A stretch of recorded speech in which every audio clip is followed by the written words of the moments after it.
¿Qué tal? Buenos días, bienvenidos a Club de Prensa. A nombre de Juan Carlos Iragorri, el titular y director de este espacio donde se analizan los temas más importantes de coyuntura internacional, les damos la bienvenida. Hoy aquí en el estudio están invitados Pedro Burelli, analista venezolano, Raquel Godós, periodista de la agencia EFE, y Juan Carlos Hidalgo, analista del Cato Institute. Y rápidamente pasemos al primer tema porque hay un asunto sumamente importante. El diario The New York Times publica una investigación donde se conocen todavía más conexiones respecto a la campaña presidencial del hoy presidente Donald Trump con agentes rusos que pudieran estar vinculados con estas interferencias que pudieran haber habido en contra de la ex candidata demócrata Hillary Clinton. Hoy el diario The New York Times da a conocer que existió una reunión a la que acudieron el hijo mayor del presidente Trump, Don Jr., el 19 de junio de 2016 en plena campaña presidencial, y a la que también habrían acudido el jefe de la campaña, el señor Paul Manafort en ese momento, y el yerno del presidente Trump, el señor Jared Kushner. En ese momento, el equipo de Trump se reunió con una abogada vinculada al Kremlin que les había ofrecido en principio información que podría ser dañina sobre la ex candidata Hillary Clinton. Sin embargo, la reunión, según testimonio del propio Don Jr., culminó sin mayor problema e incluso se tocó un tema sobre adopciones. Esto contradice una versión inicial que había dado el sábado el propio Don Jr. y pone todavía más en entredicho sobre si realmente existieron estos nexos entre la campaña de Trump y agentes rusos. Recordemos, hay una investigación oficial por parte del Buró Federal de Investigación con un fiscal especial en el que se siguen todos los nexos que pudiera haber habido y en poder encontrar si existió algún tipo de colusión. Juan Carlos Hidalgo, ¿es esta la prueba reina que estaban buscando los opositores al presidente? Todavía no, pero sí llama la atención la capacidad que tienen los miembros cercanos a la figura del presidente, ya sean sus hijos, sus allegados de campaña y demás, de olvidar estos encuentros que han tenido con figuras rusas o por lo menos no haberlos reportado en su momento a la prensa. Recordemos que Don Jr. No es parte del staff presidencial y por lo tanto no ha tenido que pasar por ese proceso para obtener una credencial de seguridad como sí lo ha hecho Jared Kushner, y que Jared Kushner sí está obligado entonces a reportar no solo los encuentros, sino que se discutió en este tipo de encuentros. En este caso, llama la atención una cosa. Primero que todo, Don Jr. dice, bueno, esta mujer vino y nos dijo que tenía información comprometedora en la campaña de Hillary Clinton, pero al final resultó que no era nada. Y nos terminó hablando de adopciones de bebés rusos. Y al final eso no terminó absolutamente en nada. Sin embargo, solo el hecho de que se hayan reunido con una extranjera con vínculos muy fuertes con el Kremlin, bajo la suposición de que ella tenía información incriminadora de la rival demócrata, ya despierta ciertas alarmas y efectivamente ese tipo de cosas que ya empezamos a cuestionarnos dentro del todo. Si fuera nada más un episodio aislado, uno diría, es un episodio aislado bastante comprometedor, pero no va a pasar más. Pero ya cuando le sumamos los contactos de Michael Flynn, el asesor de seguridad nacional, los encuentros de Jared Kushner con el embajador ruso, la solicitud que hizo en su momento Jared Kushner de establecer una línea de comunicación secreta con la embajada rusa, los encuentros de Jeff Sessions también con el embajador de ese país, etcétera, etcétera, ya sin duda alguna vemos que ese goteo constante impropio de la relación que hubo entre la campaña Trump y el gobierno ruso se convierte más en un tubo ya abierto por completo. Así que no creo todavía que sea esa arma humeante. Creo yo que si hubiese un arma humeante allá afuera tendría que ser algo mucho más contundente que esto, que probablemente va a salir en la investigación que está por medio por parte del investigador especial Mueller. Sin embargo, nuevamente genera esta impresión de que hay algo impropio que se está tratando de ocultar. Raquel, el propio hecho de que se hayan buscado reunir y que hayan realizado la reunión, muchos consideran que ya incurrieron en un delito al aceptar a un agente extranjero que les ofrecía pruebas. ¿Tú crees que esto realmente puede ser algo usado legalmente en contra de ellos? Hombre, hay dos cuestiones fundamentales. Una, que en las declaraciones de Don hay una cierta asunción de culpabilidad, ¿no? Él está diciendo, queríamos esa información, lo que pasa es que no la tenía. Si la hubiera tenido, entonces, ¿qué pasa? Hubiera sido una buenísima reunión. ¿Qué pasó? Claro. Entonces, hay una asunción de culpabilidad por su parte. No sé si legalmente es lo suficientemente fuerte como para alegar que hubo un delito, como decía Juan Carlos, pero eso por un lado, y en segundo lugar, la presencia de Manafort como jefe de la campaña es sumamente importante en ese relato, porque eso indica que como jefe de la campaña él estaba en esa reunión buscando un material para intentar influir o manejar o diseñar la estrategia republicana o de Trump de cara a las elecciones. Es cierto que por otro lado es común que las campañas electorales busquen fisuras en sus rivales, ¿no? No es algo extraño. Lo que pasa es que en Estados Unidos suena muy mal que se busque esa información con los rusos, que ha sido un enemigo histórico a nivel internacional. Ahora, lo que sí creo es que es muy interesante ver de dónde nacen estas informaciones. Uno habla con gente, con funcionarios o exfuncionarios de la Casa Blanca aquí en Washington.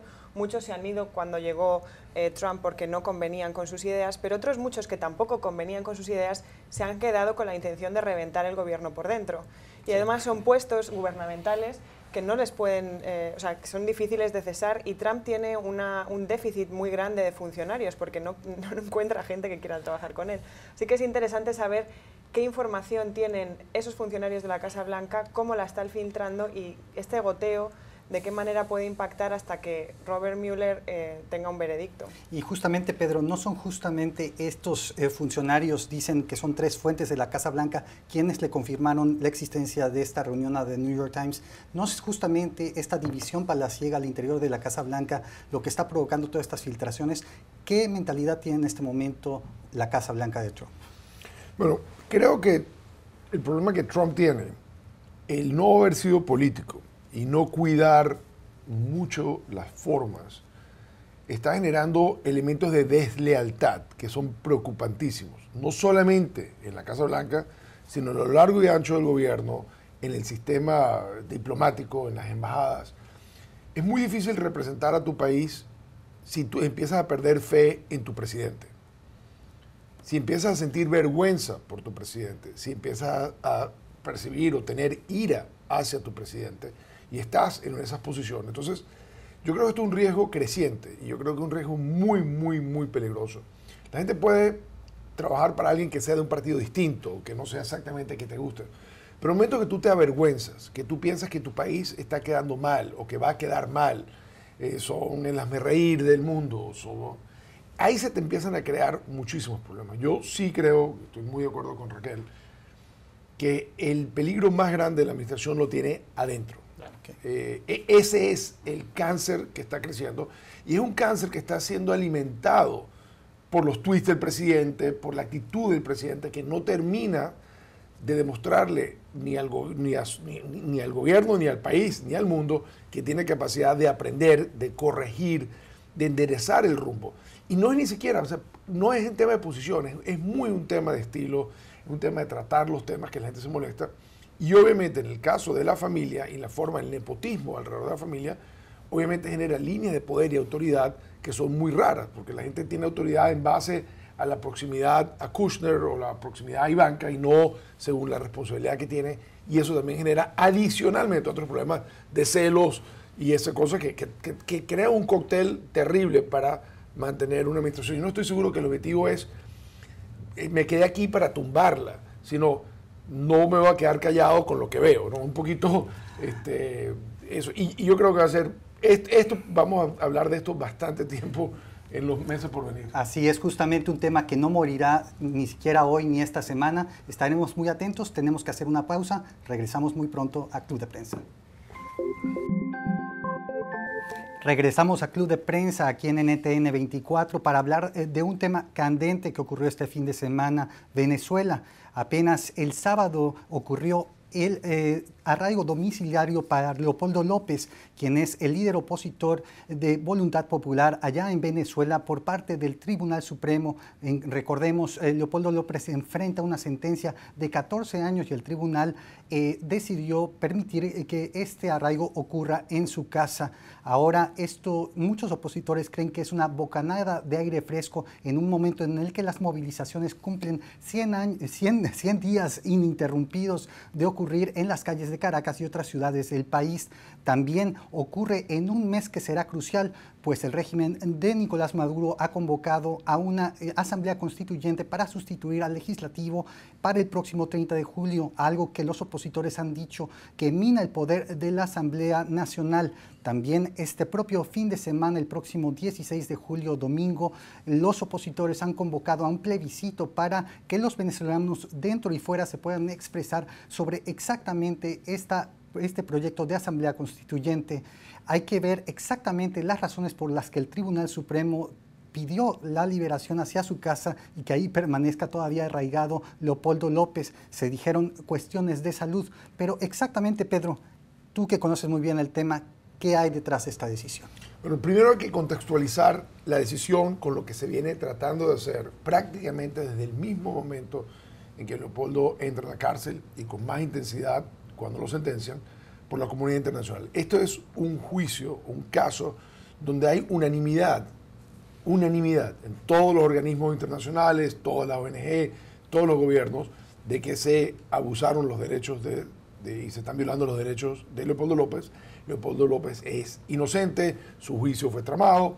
El fiscal del juicio, el fiscal que llevó el juicio, se escapó de Venezuela y contó con lujo de detalles todo lo que ocurrió. Una pantomima. Una pantomima. Esto ha sido un caso que le ha costado mucho al gobierno y su liberación ha sido parte de unas negociaciones que vienen ocurriendo prácticamente desde el 2015, muy activamente, todo el año pasado. En las negociaciones con el Vaticano, la liberación de Leopoldo y otros presos políticos era casi el punto de equilibrio para que se diera algo. Al no darse eso, se cayó todo el proceso de diálogo. El gobierno se sintió durante un tiempo fuerte, pero eso se ha revertido. Es decir, las protestas en la calle que nunca se imaginaron, nadie se imaginó que fueran a durar 100 días. El asalto a la Asamblea Nacional, el 5 de julio, creo que quizás puede explicarnos lo que ocurrió. Haber asaltado a la Asamblea Nacional, que es el poder que el mundo reconoce como el más legítimo, 2 días antes de la cumbre del G20, fue un error garrafal. Obviamente no creo que las turbas o los narcos que en Venezuela planifican las acciones están pensando en el G20, o sea, no se les ocurre las implicaciones. Estoy seguro que eso no entra dentro de su escenario, pero creo que eso sí generó las imágenes que recorrieron todo el mundo, hicieron intolerable y el gobierno tenía que soltar algo de presión si no existía. Esto realmente es una decisión que toma el gobierno buscando. Segundo, es una manera de darle aliento a un mediador, que en el fondo no es mediador, que es su representante, que es Zapatero, sí, para que tenga algo, el presidente Rodríguez Zapatero, que tenga algo que explicar por los 2 años que lleva metido en Venezuela. Porque si tú vas a tomar un diálogo, tú quieres tomarlo en torno a alguien como Zapatero. Nadie quiere dialogar en torno a Zapatero, por lo cual le tienes que dar algún premio a Zapatero para decir, persona sí logró algo. Yo creo que el error que se ha cometido en Venezuela y el error que lamentablemente cometió la esposa de Leopoldo es darle gracias a Zapatero sin reconocer que nada se hubiera logrado sin 100 días de calle, sin casi 100 muertos y sin los errores que el gobierno ha ido cometiendo que han hecho casi insoportable su situación a nivel internacional. Hizo que el tema de Venezuela, si no era un tema del G20, era un tema de los pasillos del G20 y se habla de Maduro casi en la misma oración que se habla de Kim Jong-un y de Assad. Es decir, hay 3 tipos en el mundo en este momento que lo están viendo como las bestias pardas. Esa presión la está sintiendo Maduro y él piensa que al soltar a Leopoldo... Ahora, como él está tomando decisiones día a día, yo estoy seguro que él no sabe cuáles son las consecuencias de lo que hizo. ¿Okay? Él no entiende. Soltar a una persona que era un terrorista, un asesino, y lo suelta en la casa sin custodia. No tiene custodia. Una persona que lo tenía aislado de su abogado durante 90 días, ahora tiene acceso a todos sus partidarios, al que le da acceso a su casa, porque es su casa y él decide quién entra. Entonces pasa del aislamiento total, para que él no afectara la estrategia de calle, a el acceso total en un momento en que la calle no está muerta para nada. Es decir, que es muy confuso, pero yo sí creo que es que el gobierno está llegando a un punto donde tiene muy pocas opciones para ganar ese día adicional que parece ser su estrategia, ¿no? Aquí no es estrategia a largo plazo, son estrategias incrementales de día a día. Y Juan Carlos, ¿cuál es la estrategia que le queda a la oposición ahora? Leopoldo López es un líder muy importante, pero no es el único. Muchos creen que incluso la liberación pudiera ser algún tipo, para sembrar algún tipo de división adentro de la Mesa de Unidad Democrática. ¿Qué opinas tú de esto? Podría ser, y yo por lo menos eso pensaba. Ahora está esta tesis que está presentando Pedro aquí, de que esto es una cuestión de corto plazo para ganar un día extra, una semana extra de cara a estas protestas, pero hay un buen caso también para pensar que es una movida estratégica. ¿Qué le convenía más al gobierno en cuanto a la figura de Leopoldo López? Tenerlo incomunicado en una prisión, y siendo una figura de mártir, ¿verdad? Que era una de las causas principales por las cuales la gente, y especialmente sus partidarios, estaban en la calle, o tenerlo libre, ciertamente libre sería mucho más peligroso, o tenerlo en su casa, ciertamente todavía con ciertas restricciones en cuanto a libertades, pero la gente pudiendo reunirse con él y todavía no siendo esa figura de mártir que era antes en la calle. Recordemos también que Leopoldo López no necesariamente se lleva muy bien con las otras figuras de la oposición, no se lleva bien con Capriles en particular, han tenido sus choques en el pasado, entonces tal vez el gobierno pensó el pasado fue hace 3 años. Bueno, pero tal vez pensó... 3 años de cárcel hacen mucho... Tal vez pensó que liberándolo va a generar un poco de discordia dentro de las filas de la oposición. También Leopoldo López había dicho que él no saldría de la cárcel hasta todos los demás reos políticos fueran liberados. Ahora lo sacaron y todavía hay otros reos políticos. Esto yo vi en algunas reacciones en redes sociales. Sí. Eso lo dijo cuando había 100, ahora hay 400. 400. Yo vi reacciones en redes sociales de gente diciendo, bueno, ¿y qué pasó con su promesa? Entonces, nuevamente, tal vez fue una jugada... tal vez ellos lo pensaron estratégico, tal vez no lo va a resultar siendo estratégico, para debilitar a la oposición o para restarle potencia a la oposición. Eso se demostró. Lo que pasa, y quiero importante, para decir estratégico, no, porque yo creo que dentro del propio corazón del régimen hay posiciones totalmente distintas. Es decir, aquí esto ha generado, no entre el chavismo light y el madurismo, sino literalmente dentro de ese corazón que gobierna, hay posiciones totalmente encontradas con esta decisión. Y Pedro, tenemos que ir a una pausa, pero ciertamente las posiciones adentro del régimen madurista no fueron unánimes, pues muchos chavistas dijeron la promesa propia de Maduro de excarcelar, de mantener encerrado a Leopoldo López se rompió y lo había pintado como un monstruo, pero bueno, hay demasiados temas en la agenda internacional, los próximos días todavía se desarrollarán muchas cosas en Venezuela. Regresamos ahora a Club de Prensa.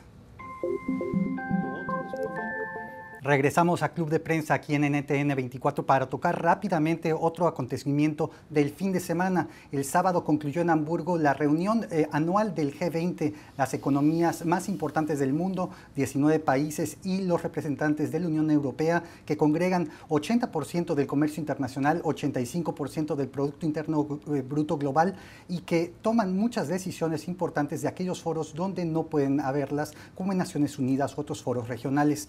En el G20 se mostró una grave división en dos temas muy centrales, que es el cambio climático y el tema del comercio, donde la administración Trump tomó una posición sumamente dura y muchos dicen que Estados Unidos ya no está en capacidad de liderar. Raquel, ¿qué nos deja el G20? Bueno, creo que el G20 corrobora lo que ocurrió en la cumbre de la OTAN, que Trump está demasiado desligado a una corriente internacional en el mundo de la globalización y en la que no encaja de ninguna manera. Aunque le escribieron un discurso muy elocuente y muy grandilocuente sobre la protección de Occidente, es muy difícil creerse ese discurso cuando después tuitea barbaridades a los 10 minutos. Entonces, creo que en ese sentido Europa y el mundo y las grandes potencias ya saben que Trump no está en la misma línea que ellos. Estados Unidos es muy importante, tiene un peso específico grande por la economía que tiene, por supuesto, pero también es un país que no tiene un gobierno centralizado, donde las economías funcionan a través de los estados en gran medida, con un estado de California que mueve la innovación tecnológica de manera autónoma y que no está de acuerdo con las políticas del presidente. Y luego hay que ver también un pequeño detalle que me llamó la atención con la nueva campaña electoral en Alemania. Angela Merkel modificó, editó un poquito su programa de campaña y ya Trump, Estados Unidos, digamos, ya bajó de ser amigo a ser socio o compañero. Ya no tiene esa capacidad de, digamos, atraer al votante, y ella rebajó el tono en cuanto a sus relaciones con Estados Unidos. Así que creo que es bastante evidente que en ambos sentidos Europa y las grandes potencias están entendiendo que no pueden contar con él. La próxima reunión del G20 ocurría en 2018 en Argentina, con el presidente Mauricio Macri liderando ahora la organización. Hay que decir que se nos terminó el tiempo, lamentablemente, aquí en NTN 24, Club de Prensa. A nombre de Juan Carlos Iragorri, les damos las gracias y nos vemos mañana. Continúe aquí la conversación en las redes sociales.